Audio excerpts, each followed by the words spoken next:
भीमराव रामजी अंबेडकर 14 अप्रैल 1891 6 दिसंबर 1956 एक भारतीय विधिवेता, अर्थशास्त्री, समाज सुधारक और राजनीतिक नेता थे, जिन्होंने संविधान सभा की बहसों से भारत के संविधान का मसौदा तैयार करने वाली समिति का नेतृत्व किया, जिसने पहले कैबिनेट में कानून और न्याय मंत्री के रूप में कार्य किया।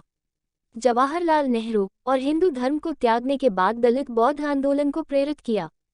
अंबेडकर ने अल्फिंस्टन कॉलेज, बॉम्बे विश्वविद्यालय से स्नातक की उपाधि प्राप्त की और कोलंबिया विश्वविद्यालय और लंदन स्कूल ऑफ इकोनॉमिक्स में अर्थशास्त्र का अध्ययन किया।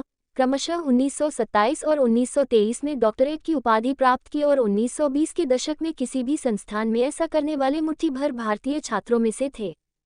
13 उन्होंने ग्रे ज़ैन में कानून का प्रशिक्षण भी लिया। लंदन अपने शुरुआती करियर में वह एक अर्थशास्त्री, प्रोफेसर और वकील थे। उनका बाद का जीवन उनकी राजनीतिक गतिविधियों से चिन्हित था। वह भारत की स्वतंत्रता के लिए अभियान और बातचीत, पत्रिकाओं के प्रकाशन, राजनीतिक अधिकारों और दलितों के लिए सामाजिक स्वतंत्रता की वकालत करने और भारत राज्य की स्थापना में महत्वपूर्ण योगदान देने में शामिल हो गए। 1956 में उन्होंने दलितों के सामूहिक धर्मांतरण की शुरुआत करते हुए बौद्ध धर्म अपना लिया। 14 1990 में भारत रत्न, भारत का सर्वोच्च नागरिक पुरस्कार, अंबेडकर को मरणोपरांत प्रदान किया गया था। जय भीम शाब्दिक जय भीम अनुयायियों द्वारा इस्तेमाल किया जाने वाला अभिवादन उनका सम्मान करता है। उन्हें सम्मानित बाबा साहेब साहब द्वारा भी संदर्भित किया जाता है। अंबेडकर का जन्म 14 अप्रैल 1891 को महू, अब आधिकारिक तौर पर डॉक्टर अंबेडकर नगर के नाम से जाना जाता है, अब मध्य प्रदेश में एक शहर और सैन्य छावनी में हुआ था। 15 वह रामजी मालजी सकपाल की 14वीं और आखिरी संतान थे, जो सूबेदार के पद पर थे, और लक्ष्मण मुर्बतकर की बेटी भीमाबाई सकपाल थे।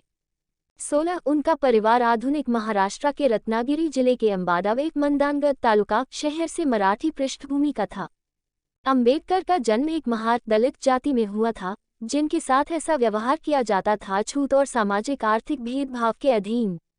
17 अंबेडकर के पूर्वजों ने लंबे समय तक ब्रिटिश ईस्ट इंडिया कंपनी की सेना के लिए काम किया था और उनके पिता ने महू छावनी में ब्रिटिश भारतीय सेना में सेवा की थी। 18 हालांकि वे स्कूल जाते थे, अंबेडकर और अन्य अछूत बच्चों को अलग थलग कर दिया जाता था और शिक्षकों द्वारा उन्हें बहुत कम ध्यान या मदद दी जाती थी। उन्हें कक्षा के अंदर बैठने की अनुमति नहीं थी। जब उन्हें पानी पीने की आवश्यकता होती थी तो उच्च जाति के किसी व्यक्ति को वह पानी ऊंचाई से डालना पड़ता था, क्योंकि उन्हें पानी या उस बर्तन को छूने की अनुमति नहीं थी जिसमें वह था।